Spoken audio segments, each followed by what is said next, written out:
Mukjizat-mukjizat Musa. Ribuan tahun yang lalu, di sepanjang lembah Sungai Nil di benua Afrika, sebuah peradaban yang kuat bernama Mesir berkembang dengan kemegahan yang menakjubkan. Piramida-piramida yang menjulang tinggi seolah menembus langit, kuil-kuil megah dibangun, dan raja yang disebut Firaun memegang kekuasaan mutlak seperti seorang dewa. Namun, di balik kejayaan peradaban yang gemilang itu, kegelapan yang dalam dan tak terlihat oleh kebanyakan orang mulai menyebar. Di dalam kegelapan itulah, kisah penderitaan suatu bangsa mulai berlangsung dengan sunyi. Pada masa lampau, kelaparan besar melanda tanah Kanaan, dan bangsa Israel melarikan diri ke Mesir demi bertahan hidup. Melalui penyelenggaraan Allah yang ajaib, Yusuf telah menjadi penguasa Mesir dan menyambut mereka. Pada awalnya, mereka menetap di tanah yang subur itu sebagai tamu terhormat dan diterima dengan hangat. Namun seiring berjalannya waktu, keadaan mulai berubah secara perlahan, namun pasti.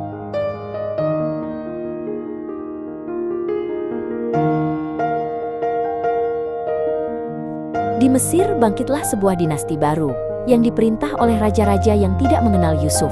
Firaun yang baru memandang orang-orang Israel yang semakin bertambah dan kuat dengan kecurigaan dan ketakutan. Pikiran bahwa mereka mungkin bergabung dengan musuh Mesir dan mengancam negeri itu menyebar di istana. Ketakutan itu segera berubah menjadi kebijakan penindasan yang keras.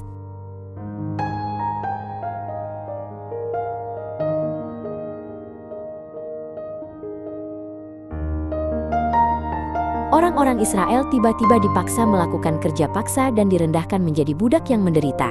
Di bawah terik matahari, mereka membakar batu bata sepanjang hari dan mengangkut batu-batu berat untuk proyek pembangunan Firaun. Dengan keringat dan darah mereka, kekuatan Mesir semakin bertambah, sementara kebebasan mereka sendiri semakin lenyap. Namun jauh di dalam hati mereka, nyala kecil harapan tetap menyala.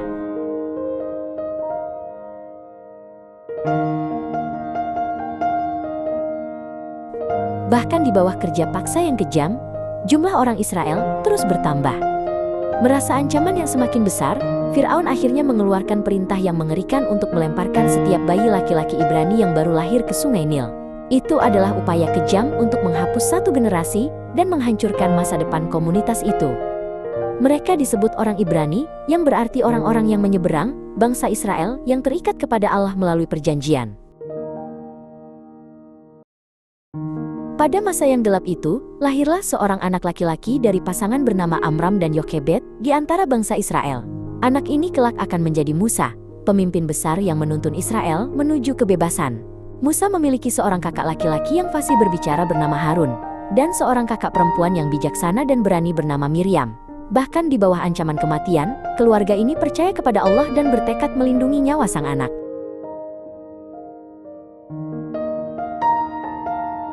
Setelah menyembunyikan bayi itu selama 3 bulan, Yokebed tidak lagi dapat menyembunyikannya. Ia dengan hati-hati menganyam sebuah keranjang kecil dari papirus dan melapisinya agar air tidak merembes masuk. Kemudian ia meletakkan anaknya yang terkasih ke dalamnya dan menaruh keranjang itu di antara rumpun papirus di Sungai Nil. Ini bukanlah tindakan putus asa, melainkan pilihan iman yang sepenuhnya menyerahkan hidup sang anak kepada Allah.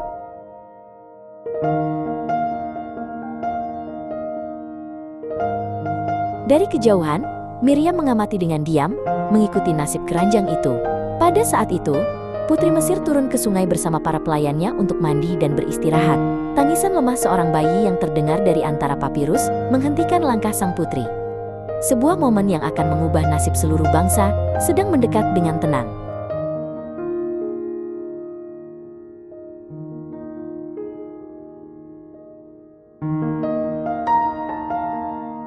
Putri itu menemukan bayi yang menangis di dalam keranjang, dan segera menyadari bahwa ia adalah anak Ibrani. Namun belas kasihanlah yang pertama kali muncul di hatinya. Pada saat itu, Miriam dengan berani melangkah maju dan menawarkan untuk mencari seorang inang perempuan Ibrani. Ajaibnya, inang itu ternyata adalah ibu kandung sang anak sendiri, Yokebed.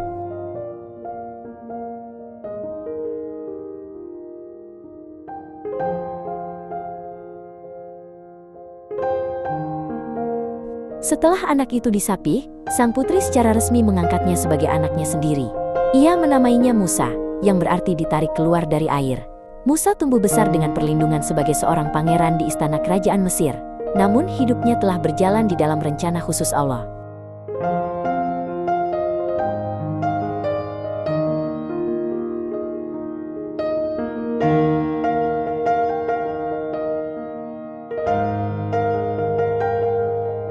Sebagai seorang pangeran, Musa menerima pendidikan terbaik dalam ilmu pengetahuan, politik, dan seni militer. Pada saat yang sama, melalui ibunya yang menyusuinya, ia mengenal Allah orang-orang Ibrani. Di antara kemegahan kehidupan istana dan penderitaan bangsanya yang tertindas, tumbuhlah konflik batin yang mendalam dalam dirinya. Konflik itu menjadi benih yang kelak akan mengubah arah hidupnya sepenuhnya.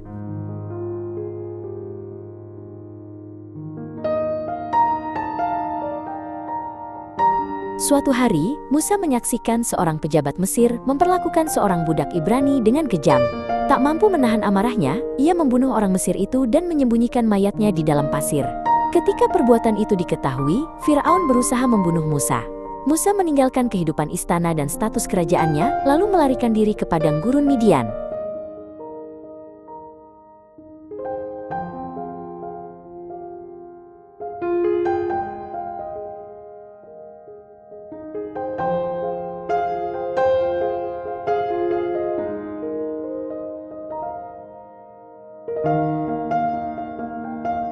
Di padang gurun Midian, Musa menikahi Zipora, putri Imam Yitro, dan hidup sebagai seorang gembala. Jauh dari kemegahan istana, hidupnya menjadi tenang namun penuh tuntutan. Musa menghabiskan 40 tahun yang panjang di padang gurun sambil merenungkan hidupnya.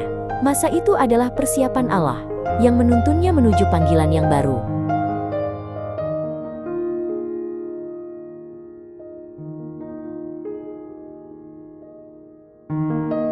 Suatu hari, ketika menggembalakan kawanan ternaknya, Musa tiba di Horeb, Gunung Allah.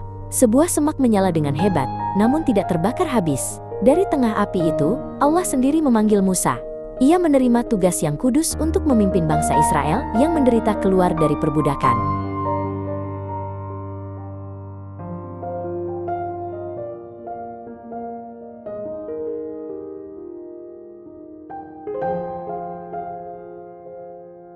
Musa dengan jujur mengatakan kepada Allah bahwa ia tidak pandai berbicara dan merasa tidak mampu. Lalu Allah berkata bahwa saudaranya Harun akan pergi bersamanya dan menolongnya. Ketika Musa menerima firman Allah, Harun akan menyampaikannya kepada bangsa itu. Dengan cara ini, kedua saudara itu saling menopang dan melaksanakan tugas yang diberikan Allah bersama-sama.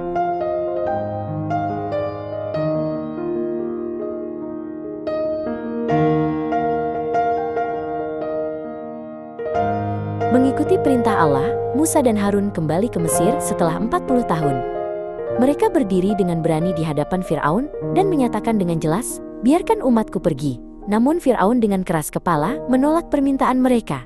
Penderitaan bangsa Israel pun semakin bertambah.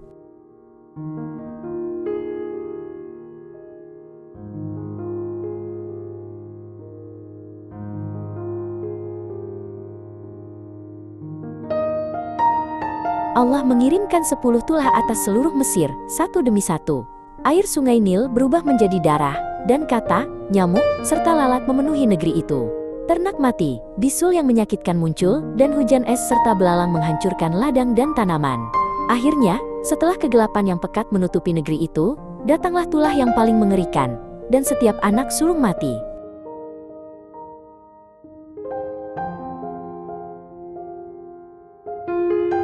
Setelah tulah ke-10, Firaun akhirnya mengizinkan bangsa Ibrani meninggalkan Mesir.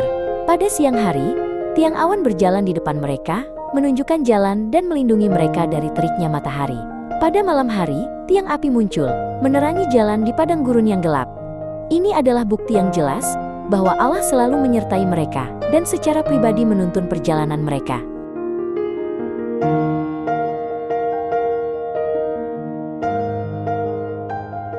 Seiring berjalannya waktu, Firaun sangat menyesali keputusannya membiarkan bangsa Ibrani pergi. Ia sendiri memimpin pasukan Mesir yang besar, termasuk 600 kereta pilihan untuk mengejar mereka. Dari seberang padang gurun, gemuruh roda kereta dan derap kuda terdengar semakin dekat.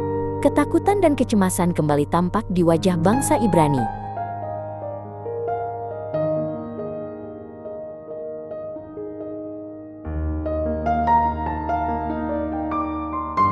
Di depan mereka terbentang Laut Merah yang tak berujung, sementara di belakang pasukan Mesir sepenuhnya menutup jalan. Tanpa jalan untuk melarikan diri, orang-orang Ibrani diliputi teror dan meluapkan keluhan mereka kepada Musa. Dengan gemetar ketakutan, mereka berseru mengapa mereka dibawa ke padang gurun untuk mati. Pada saat itu, ketika harapan seakan runtuh, seluruh komunitas diguncang oleh keraguan dan keputusasaan.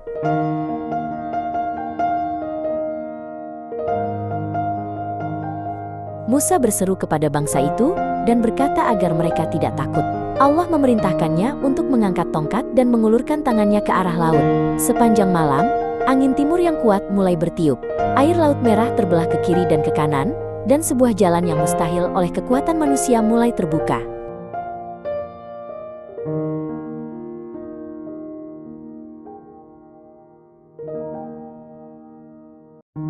Air berdiri tinggi di kedua sisi seperti tembok yang kokoh, dan di tengah laut tampak jalan yang kering. Bangsa Ibrani melangkah maju selangkah demi selangkah, membawa orang tua, anak-anak, bahkan ternak mereka. Rasa takut dan kekaguman bercampur menjadi satu, namun langkah mereka tidak terhenti. Perjalanan iman ini berlanjut sepanjang malam menuju pantai seberang.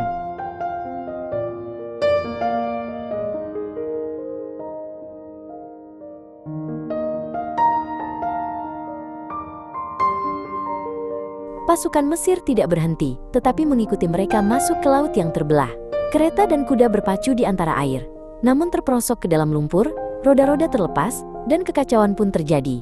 Pada saat itu, ketika Musa kembali mengulurkan tangannya atas perintah Allah, air kembali sekaligus. Kereta dan pasukan itu tertutup seluruhnya, dan tidak satu pun yang selamat, mengakhiri pengejaran untuk selamanya.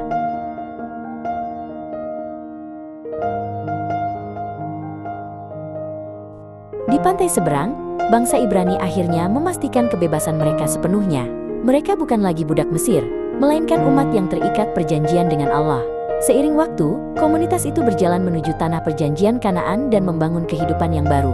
Di bawah penuntunan Allah yang setia, rasa takut memudar, dan kehidupan baru yang damai pun dimulai.